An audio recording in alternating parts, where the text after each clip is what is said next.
नमस्कार मित्रांनो, episode number 4 मध्ये आपल्या सर्वांचं स्वागत आहे. आज या एपिसोडमध्ये आपण जाणून घेणार आहोत की लोड बेरिंग स्ट्रक्चर म्हणजे नेमकं काय किंवा लोड बेरिंग घर म्हणजे नेमकं काय.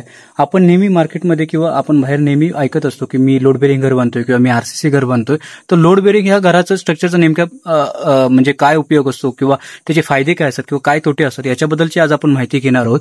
तर लोड बेरिंग स्ट्रक्चर म्हणजे ज्या घरामध्ये ज्या भिंती आहेत त्या सगळं ज्या घराचा लोड आहे म्हणजे स्लॅबचा असेल किंवा इतर सगळ्या स्ट्रक्चरचा लोड आहे त्या भिंती घेतात. म्हणजे काय होतं, स्लॅबपासून ट्रान्सफर झालेला लोड भिंतींमार्फत फाउंडेशन पर्यंत पोहोचत असतो. आता हे घर बांधत असताना मेनली याच्या ज्या भिंती असतात त्या कोकणामध्ये जर बांधत असेल तर ते जांभ्या दगडाच्या वरती, जर आपण घाटावरती गेलो तर त्या विटांच्या असतात किंवा सिमेंट ब्लॉकच्या भिंती ह्यामध्ये बांधल्या जातात. तर ह्या घरामध्ये काय असतं की बेसिकली भिंतींची जी जाडी आहे ती 9 इंच ती 12 इंचापर्यंत असू शकते.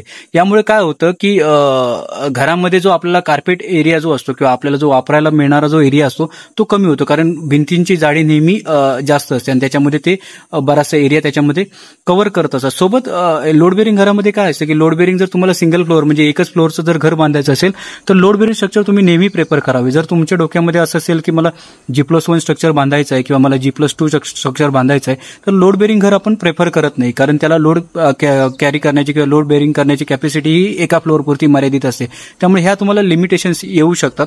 सोबत जर तुम्हाला फ्युचरमध्ये भविष्यामध्ये जर काही घरामध्ये चेंजेस करायचे असेल म्हणजे जसं की एखादा दरवाजाची पोझिशन बदलायची किंवा एखादी खिडकी तुम्हाला वाढवायची आहे किंवा त्याची पोझिशन तयार करायची असेल तर ह्या घरामध्ये तुम्हाला करता येत नाही. म्हणजे जर ह्याच्या सगळ्या भिंती ज्या आहेत त्या सगळ्या लोड घेणाऱ्या भिंतीच असतात. त्यामुळे जर तुम्ही जर या स्ट्रक्चरला जर असं काहीतरी चेंजेस करायचा प्रयत्न केला तर पूर्ण स्ट्रक्चरला डॅमेज होऊ शकतं, त्यामुळे तुमच्या घराचं नुकसान होऊ शकतं.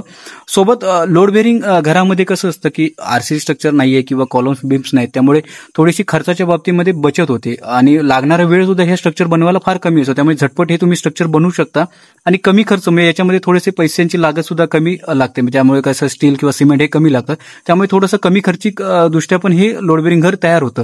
तुम्ही अजून पण आम्हाला जर फॉलो केलं नसेल तर लगेच फॉलो करून घ्या, कारण यासारखे नवीन विषयाचे व्हिडिओज आम्ही टाकत जाणार आहोत तर ते तुमच्यापर्यंत पोहोचत राहतील. आणि जर तुमच्या मनामध्ये जर काही शंका असतील बांधकामाविषयी, जर आणखी काही क्वेश्चन्स असतील तर ते तुम्ही आम्हाला कमेंटमधून सांगा, आम्ही त्याची उत्तरं देण्याचा नेहमी प्रयत्न करू. धन्यवाद.